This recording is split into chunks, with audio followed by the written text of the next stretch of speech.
नमस्कार, बहुत स्वागत है आप सभी का। मैं हूं आपके साथ लोकेंद्र त्यागी।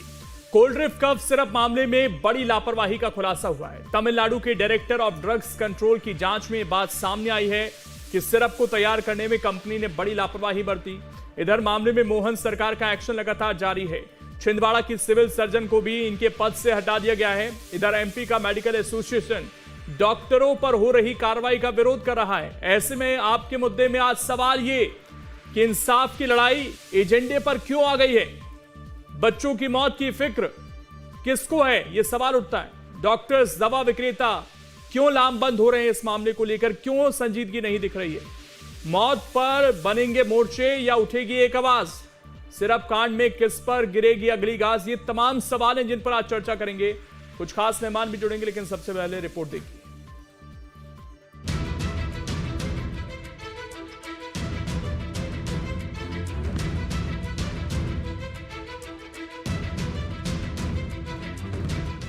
जिस जानलेवा कफ सिरप को लेकर मध्य प्रदेश में हड़कंप मचा हुआ है। 20 से अधिक मासूमों की जान चली गई है। उस कोल्ड ड्रिफ्ट कफ सिरप को तैयार करने में बड़ी लापरवाही बरती गई है। तमिलनाडु के डायरेक्टर ऑफ ड्रग्स कंट्रोल की रिपोर्ट में ये बड़ा खुलासा हुआ है। रिपोर्ट के मुताबिक cold drift syrup non pharmaceutical grade chemical से तैयार किया गया था। 2 बार में प्रोपिलीन ग्लाइकोल के 50 किलो के 2 बैग खरीदे गए थे। जांच में इसका ना कोई बिल मिला, ना खरीद की एंट्री बुक में दर्ज की गई। सिरप में जहरीले केमिकल की मौजूदगी तय सीमा से 486 गुना अधिक थी। तमिलनाडु की कंपनी ने बिना टेस्ट किए कोल्ड ड्रिफ्ट सिरप तैयार किया। मध्य प्रदेश में कोल्ड ड्रिफ्ट कफ सिरप से 20 से अधिक बच्चों की जान चली गई। करीब 10 बच्चे ऐसे हैं जो अस्पताल में एडमिट हैं, इलाज जारी है। कल मैं रात में गया था। 2 बच्चे हैं एम्स नागपुर में, 2 हैं जीएमसी में और एक प्राइवेट हॉस्पिटल में है। इलाज तो जितना बेहतर से बेहतर हो सकता है वो किया जा रहा है, लेकिन चूँकि बच्चों की उम्र बहुत कम है और बहुत ही जहरीला सिरप उनको दिया गया था, इसलिए इनकी स्थिति क्रिटिकल है। इधर इस पूरे मामले में मध्य प्रदेश की मोहन सरकार का ताबड़तोड़ एक्शन जारी है। कफ सिरप कांड में छिंदवाड़ा के सिविल सर्जन डॉक्टर नरेश गोनारे को भी उनके पद से हटा दिया गया है। स्वास्थ्य विभाग की तरफ से इसके लिए लेटर जारी किया गया है। इधर डॉक्टर्स पर हो रही कार्रवाई के खिलाफ मेडिकल एसोसिएशन लामबंद हो गया है। जिन डॉक्टर्स के खिलाफ एफआईआर दर्ज की गई है उसे वापस लेने और सस्पेंड किए गए डॉक्टर्स की बहाली की मांग की जा रही है। हमारी मांग प्रशासन से पहली तो यह है कि जो असंवैधानिक तरीके से हमारे चिकित्सक को हिरासत में लिया गया वो गलत है।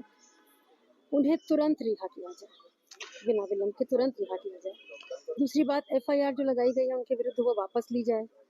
जो दोषी हैं उन पर कार्रवाई की जाए। इधर एमपी सरकार की तरफ से कहा जा रहा है कि ऐसे संवेदनशील मुद्दे पर कानून अपना काम कर रहा है। मैंने डॉक्टर एसोसिएशन को ये बोला है कि आप लोग अपना काम करें और इतना संवेदनशील मामला है, 20 बच्चों की मृत्यु हुई है, तो कानून अपना काम कर रहा है और जो सही स्थिति होगी उसका राहत जो इसमें जिम्मेदार नहीं उनको राहत मिलेगी। सवाल ये है कि डॉक्टर्स अपनी जिम्मेदारी को क्यों नहीं समझ रहे और सबसे बड़ी बात की आखिर इस बड़े गुनाह के मुख्य गुनहगार दवा कंपनी पर कब और कितनी सख्त कार्रवाई। Team news day.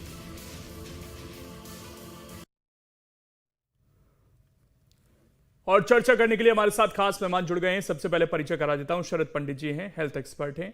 सागर कसेरा जी हैं, प्रदेश प्रवक्ता हैं बीजेपी के। हिमानी सिंह जी हैं, प्रदेश प्रवक्ता हैं कांग्रेस की। आप तीनों का बहुत बहुत स्वागत है। शरद पंडित जी, ये जो सारी चीजें अब हो रही हैं, इवन कोर्ट ने जमानत भी नहीं दी है डॉक्टर प्रवीण सोनी को, उसके बावजूद जिस तरीके से डॉक्टर्स और मेडिकल संचालक जो हैं वो अभी बिहेव कर रहे हैं, क्या ये सही है? क्योंकि 21 परिवारों ने अपनों को खोया है, छोटे छोटे बच्चे गए हैं। क्या इस पूरे मामले में डॉक्टर की कोई जिम्मेदारी नहीं, जिस तरीके से यहां पर आईएमए से जुड़े लोग कह रहे हैं?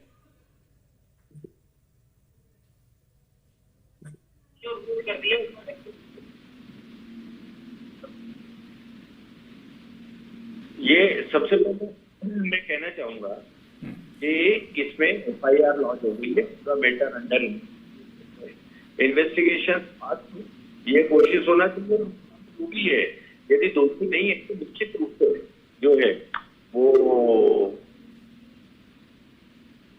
कार्रवाई जो है नहीं होगी। जो नहीं है तो उसके विरुद्ध कार्रवाई का होने का सवाल नहीं होता।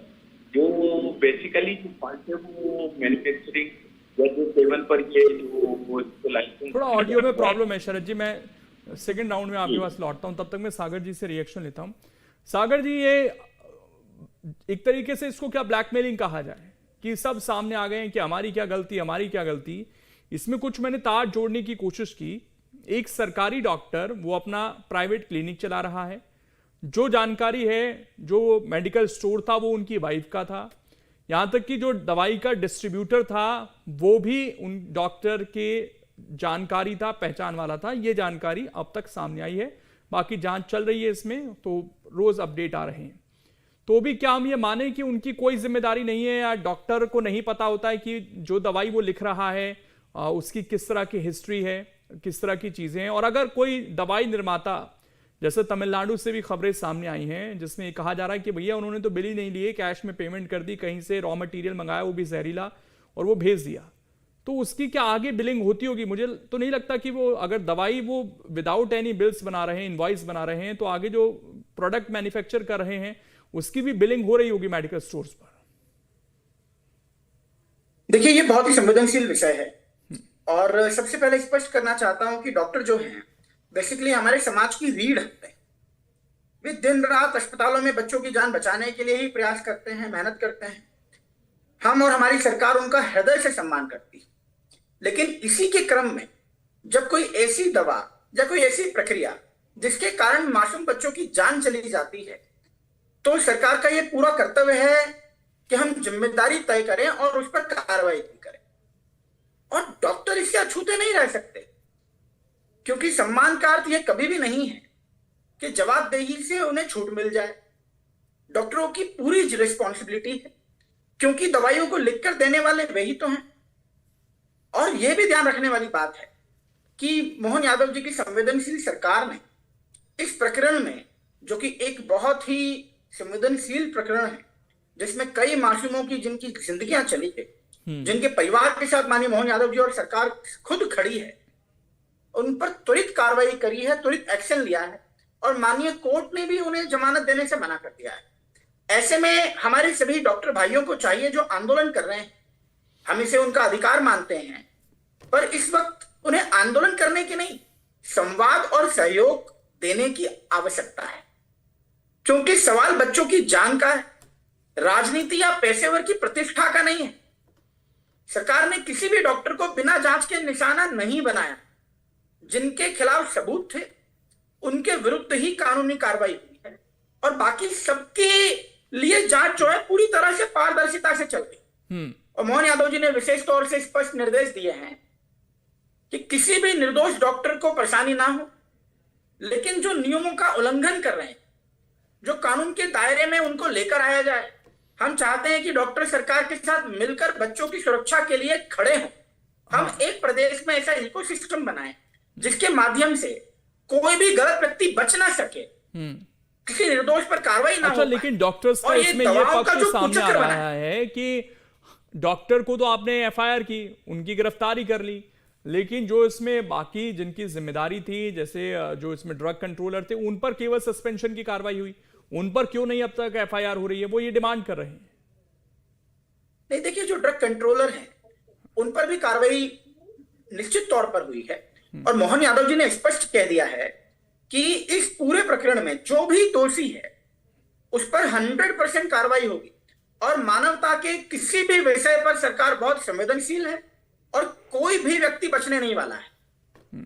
तो ये बात पर मुझे लगता है कोई संदेह करना नहीं, तो फिर कब होगी? इसमें कोई टाइमलाइन है? क्योंकि सस्पेंशन को लेकर तो यही विषय सामने आ रहा है कि भैया उनको आप कहीं दूसरी जगह भेज देंगे या आधी सैलरी दे देंगे। ये क्या कार्रवाई हुई? 21 बच्चों के लिए क्या इतनी जिम्मेदारी बहुत है उनके लिए? नहीं, मैं आपकी बात से सहमत हूं।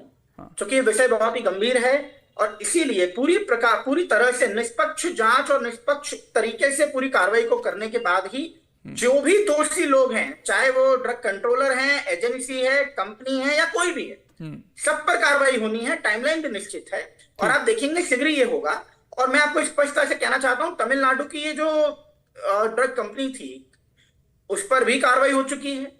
और मध्य प्रदेश की गवर्नमेंट जो है बेसिकली न सिर्फ एमपी में बल्कि नागपुर तक जाकर के बच्चों की सहायता करने का प्रयास कर रही है। हाँ। तो किसी निर्दोष को सजा नहीं मिलेगी, लेकिन कोई भी दोषी छूटेगा नहीं। हिमानी जी, इसमें क्योंकि अब मोर्चेबंदी हो रही है तो मैं कांग्रेस पार्टी का स्टैंड समझना चाहता हूं कि ये जो डॉक्टर्स का रवैया है या मेडिकल स्टोर्स वालों का रवैया है, कांग्रेस पार्टी का क्या स्टैंड है इस पर? क्या ये प्रोटेस्ट का समय है या उन परिवारों के साथ खड़े होने का समय?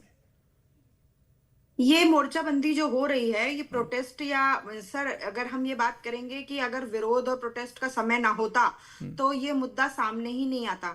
एक बच्ची है जिसके माता पिता, बच्चे के 4 साल के माता पिता अगस्त से इलाज करवा रहे हैं, 11 लाख रुपए खर्च कर चुके हैं, अपनी जमीन जायदाद बेच चुके हैं, अभी तक उनको कोई सहायता राशि उपलब्ध नहीं कराई गई। अभी कलेक्टर का पत्र पहुंचा है कि आगे का इलाज करवाया जाएगा, कोई जवाब नहीं दिया जा रहा है। तो अगर ये सब चीजें विपक्ष और ये सब सामने ना लाते तो प्रोटेस्ट का तो इस सरकार में कहीं कोई स्थान ही नहीं है। ये लोग तो हमेशा यही चाहते हैं कि कोई प्रोटेस्ट ना करे। अब मैं आपके ये जो सागर जी ने जो सारी बातें बोली उनके जवाब दे देती हूँ कि कोई भी अछूता नहीं रहेगा, सिर्फ रहेंगे मुख्यमंत्री और स्वास्थ्य मंत्री। हिमानी जी, एक मिनट में रोक रहा हूं मैं आपको। मैं ये जानना चाह रहा था कि डॉक्टर का प्रोटेस्ट, मैंने कांग्रेस के प्रोटेस्ट की बात नहीं करी। हाँ सर, मैं डॉक्टर्स और सभी के प्रोटेस्ट की बात कर रही हूँ। हाँ। कि सभी को प्रोटेस्ट करना पड़ेगा क्योंकि ट्रांसपेरेंट तरीके से कार्रवाई नहीं हो रही है।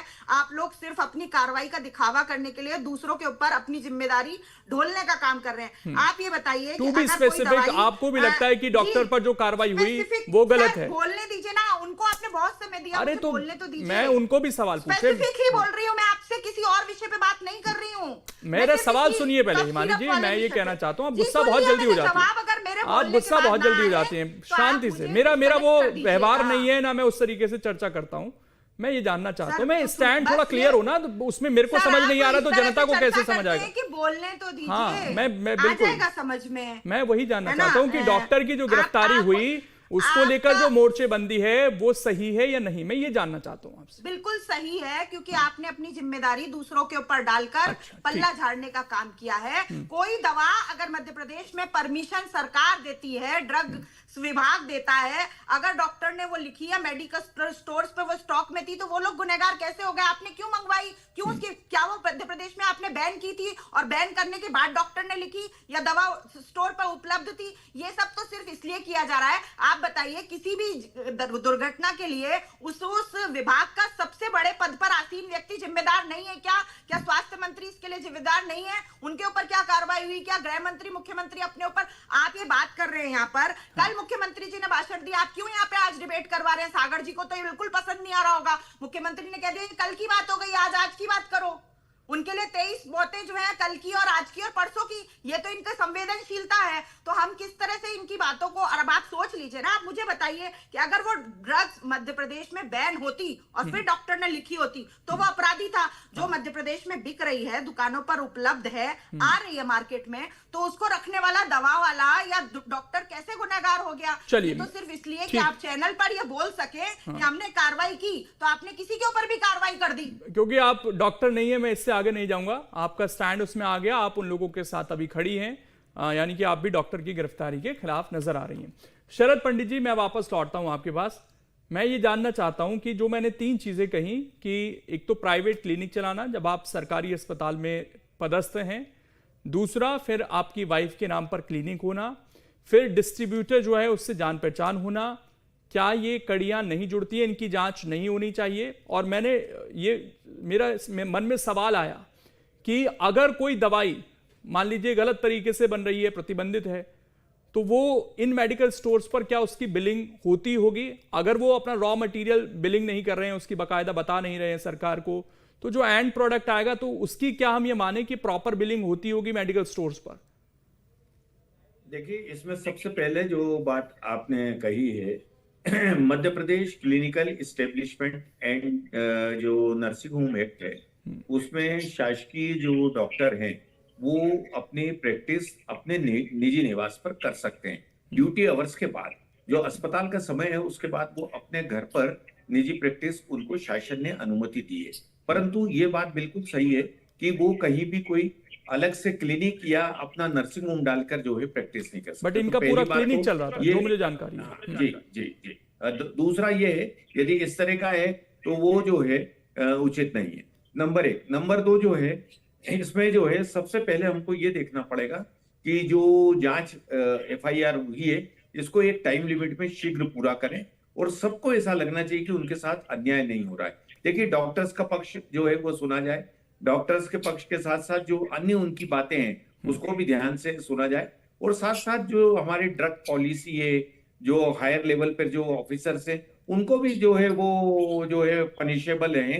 ये मतलब कई लोगों को शंका नहीं होना चाहिए कि उनके ऊपर कोई कार्रवाई नहीं होगी। नंबर 3, ये ड्रग लाइसेंस जो है जारी कैसे हुआ, मध्य प्रदेश में इसकी अनुमति किसने दी, ये सारे एस्पेक्ट्स को देखें। इसमें देखिए, डॉक्टर्स के मन में यह है कि डॉक्टर्स को जो है वो इजी और सॉफ्ट टारगेट माना जाता है, तो उन पे तुरंत कार्रवाई होगी। गलत चीज है जो गलत है वो तो बिल्कुल सही है, परंतु जो है जहां तक उनके एक पक्ष को सुना जाना चाहिए, और उसमें ये कि अदर जो ऑफिसर्स है वो भी कार्रवाई से अछूते नहीं रहेंगे जिस लेवल पर भी गलती हुई है।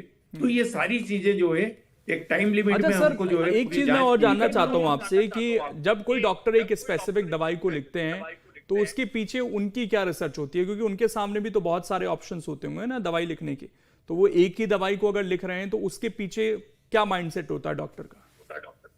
नहीं, देखिए, डॉक्टर को दवाई लिखने पर यदि वो दवाई जो है उसके लिए मैन्युफैक्चरिंग लाइसेंस दिया गया है, उसको डिस्ट्रीब्यूशन का जो है लाइसेंस दिया गया है, वो केमिस्ट की दुकान पर उपलब्ध है, तो उसके बाद डॉक्टर्स जो है वो अपना जो एक्सपीरियंस के आधार पर जो है कोई दवा से उसको ऐसा लगता है कि वो उपयोगी है रोगी के लिए, तो अपने स्किल से और अपने जो है विवेक से वो जो है उसको लिखता है। परंतु यदि कोई इस तरह का रैकेट है तो उसको तो अनुचित ही कहा जाएगा कि इस ढंग से। तो ये तो सारी चीजें जो है जो मेडिकल जो प्रिस्क्रिप्शन है, ये ऑडिटिंग यदि करें तो उससे ये सब चीजें क्लियर हो जाएगी। सर, ऐसे होते हैं कि डॉक्टर्स को ब्राइब किया जाता है कि स्पेसिफिक दवाई लिखने के लिए, और ये देश विदेश से कई ऐसे बड़े मामले रिपोर्ट हुए हैं। तो इस बात से आप इत्तेफाक रखते हैं, क्योंकि हम भी जब कई बार जाते हैं किसी हॉस्पिटल से दवाई लेते हैं तो वो दवाइयां अमूमन उसी हॉस्पिटल के क्लिनिक से मिलती हैं या जो वहां पर फार्मेसी होती है वहां से मिलती है, बाहर से नहीं मिल पाती हैं। तो ये कुछ ना कुछ तो नेटवर्क होता होगा ना डॉक्टर्स का या उस फार्मेसी का या डिस्ट्रीब्यूटर का आपस में।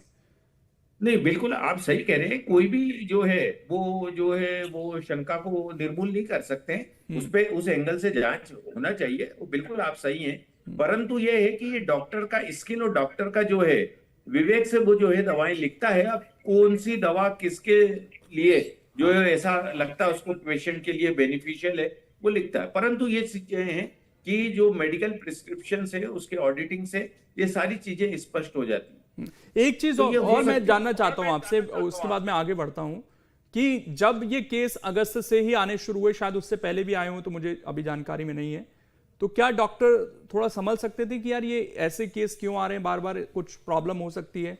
क्या उस समय वो अपना थोड़ा सा विवेक का इस्तेमाल कर दवाई बदल सकते थे? क्योंकि रिपोर्टेडली फिर इतने सारे बच्चे उसकी चपेट में आते चले गए, मौसम चेंज हुआ था, सर्दी खांसी जुकाम थे बच्चों को उस समय।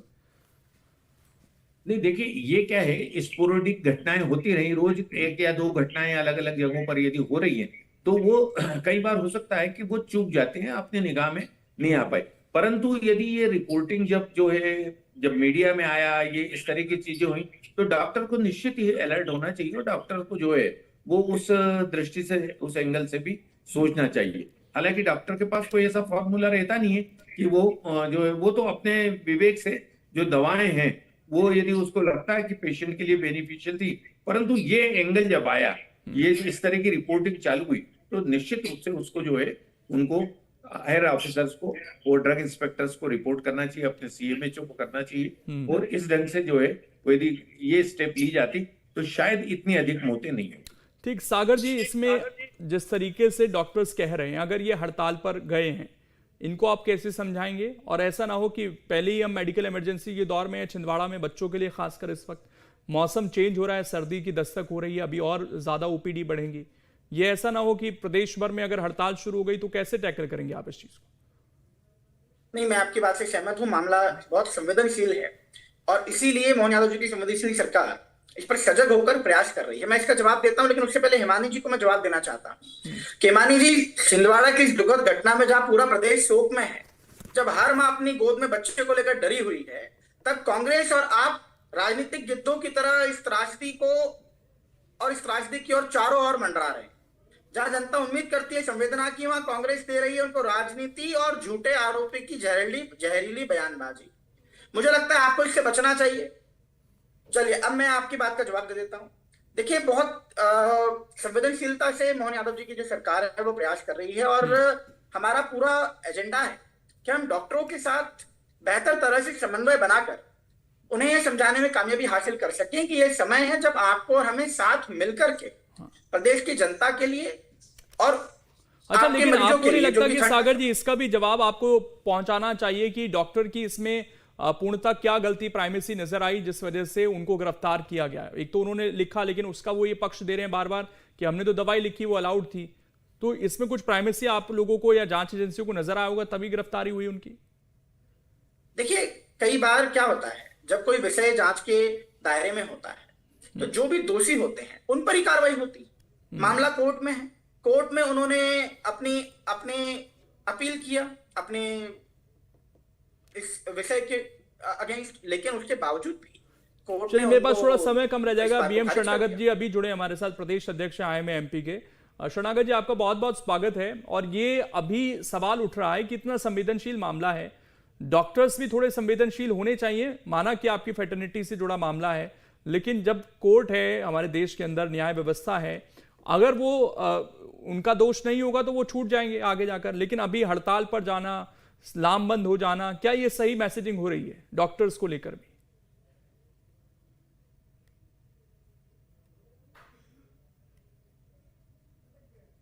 शरणागत जी, आवाज पहुंच पा रही है आप तक? चलिए, मैं शरद जी आपसे जानना चाहता हूं, क्या अभी हड़ताल का समय ठीक था जिस तरीके से डॉक्टर लामबंद हुए हैं?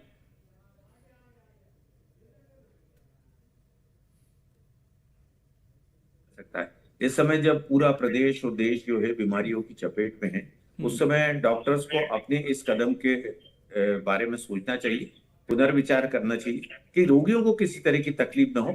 बाकी जो है शासन से अपनी वो जो लड़ाई है या अपना पक्ष रखना चाह रहे हैं वो लड़ते रहें, परंतु इसमें किसी भी तरह से किसी भी रोगी का अहित ना हो, ये ध्यान रखा जाए। ठीक, शरणागत जी आ गए हैं। शरणागत जी, आपका रिएक्शन कि इस समय क्या हड़ताल पर जाना ये सही है जब पूरा मामला जांच में है अभी? मुझे आई एम विजिबल, मैं दिख रहा हूँ? जी जी बिल्कुल। मेरी वॉइस इज क्लियर? जी जी, बात रखिए। हाँ, मैं अपना पक्ष ऐसे रखना चाहता हूँ कि क्या प्रथम दृष्टया में आपने डॉक्टर साहब को दोषी पाया क्या? नंबर एक। दूसरी चीज है, हाँ, अगर आपने दोषी पाया तो किस आधार पे पाया? तीसरी चीज है कि सुप्रीम कोर्ट की जो गाइडलाइन है उसके अनुसार अगर उनको गिरफ्तार करने के पहले उनको आपको सस्पेंड करना चाहिए था, क्योंकि दवा, देखिए डेथ तो हुई है और ऐसी दवा से हुई जिसमें जहर मिला हुआ है, जिसको हम DEG कहते हैं, डाइएथिलीन ग्लाइकॉल। वो मिलाया किसने, वो बनी कहाँ और बनाने वाली कंपनी कौन थी, उसके अगेंस्ट में कोई एक्शन हुई कि आज की तारीख तक? है ना, नंबर एक। दूसरी चीज है, अगर वो दवा बनती ही नहीं तो ये प्रॉब्लम आता नहीं। हम रोज प्रतिदिन बहुत सारी दवाइयां लिखते हैं, पर अब हमको ठीक, मेरे पास क्योंकि सर देरी से जुड़े समय इतना ही है, आपका पक्ष इतना ही ले पाऊंगा। बहुत बहुत शुक्रिया, आप सभी मेहमान जुड़े और इस चर्चा का हिस्सा बने। बहुत संवेदनशील मामला है और देखिए, जो भी इसमें दोषी है उन पर कार्रवाई हो और जो इसमें दोषी नहीं है उस पर कार्रवाई नहीं हो, ये भी स्वाभाविक है। लेकिन उन बच्चों के परिवार के हिसाब से हमें संवेदनशीलता रखनी पड़ेगी। राजनीति का ये विषय नहीं है। फिलहाल छोटा सा ब्रेक, खबरें लगातार जारी।